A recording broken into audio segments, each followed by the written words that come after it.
So, Tim, you've been working with us for quite a few years now. Yeah. How many years have you been working with the coach?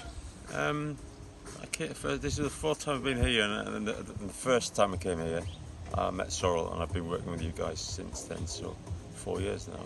4 years. And what made you choose to have a coach?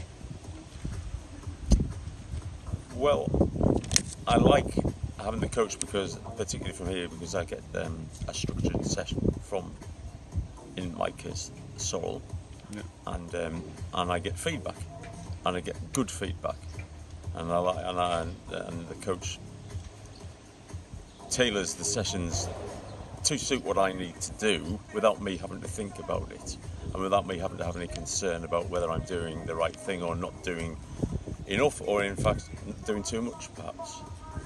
And so I find having the coach do a program for me helps big time. Particularly like the feedback and the monthly catch-up call.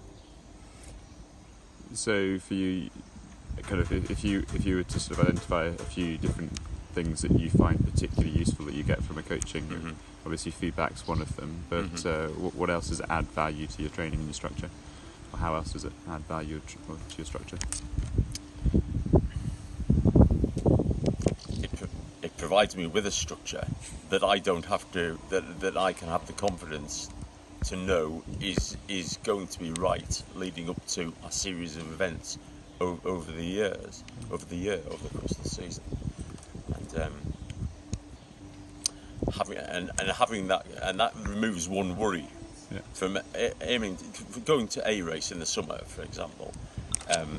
Knowing that the program is going to be tailored such that I will peak at the right time, not too early, not too late, but without me I've got quite enough things to worry about without having to worry about that, and having somebody else do that part of it. Say what, when, where, how fast, how hard, how slow, how what, that sort of thing. I find very useful. It removes an obstacle, not an obstacle, but a variable.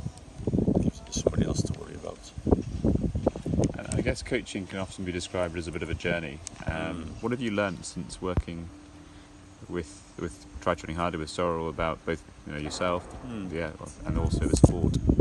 It's quite interesting. It's a bit of a journey. I think the thing I like about Try Training Harder is that there's quite a lot of coaches with different levels of experience, for athletes with different objectives, and there always seems to me, knowing the range of coaches that you have available, that there's always somebody to suit everybody's ambition. From somebody who has never done anything before, you'll have coaches at different price points as well, suited for people's ambitions. So you might have somebody that is not me, who is very focused on qualifying for a GB Vesta or something like that. That ain't me, but you've got coaches that can cater for that. You've got other coaches who, I'm not an inexperienced individual, so I've got a lot of experience myself, but you've got coaches who will help me understand and add value to my own experience, and you've got coaches who will just say, if somebody happens along who's done nothing at all, and give them a good grounding right across the spectrum, really. And it's added value to me because I tend to overanalyze everything, and that gives my coach a bit of a headache. But I think that we learn from each other quite a bit by exploring my theorems as I come across them, and she debunks them when they need debunking and reinforces them when they don't. So it's been, and I've changed over the 5 years, whatever, since I've been doing triathlon. My ambitions and skills and experience has changed, and having somebody to bounce ideas off and bounce things off, as that coach has gone on her own journey from being a level 2 to a level 3 coach, has, I think, helped in a two-way process. So what would you say then you've learned? Your main takeaways in the past 4 years? My main takeaway is to enjoy it, and that's always been my objective anyway. I'm not too bothered about winning anything. My main takeaway is to relax and enjoy it. Fair enough. and I get a lot of support in that from Sorrel. Perfect.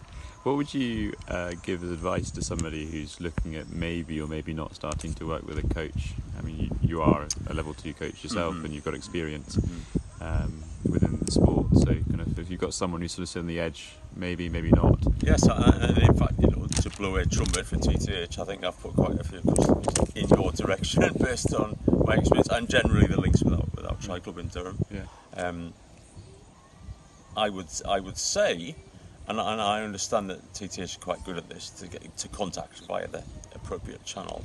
And my understanding is that you guys do an assessment of needs and wants of people coming along, and will find somebody who is suited to that amongst your varied team of coaches. I have named. I know one particular coach quite well, but it doesn't mean to say that she's necessarily going to be suited to somebody, and vice versa. So I would say speak to TTH and find out, and they will identify somebody who is appropriate. I think it's very important. I think it's very important that you can have an informal dialogue with that coach, and it's possible to you get a handle straight away.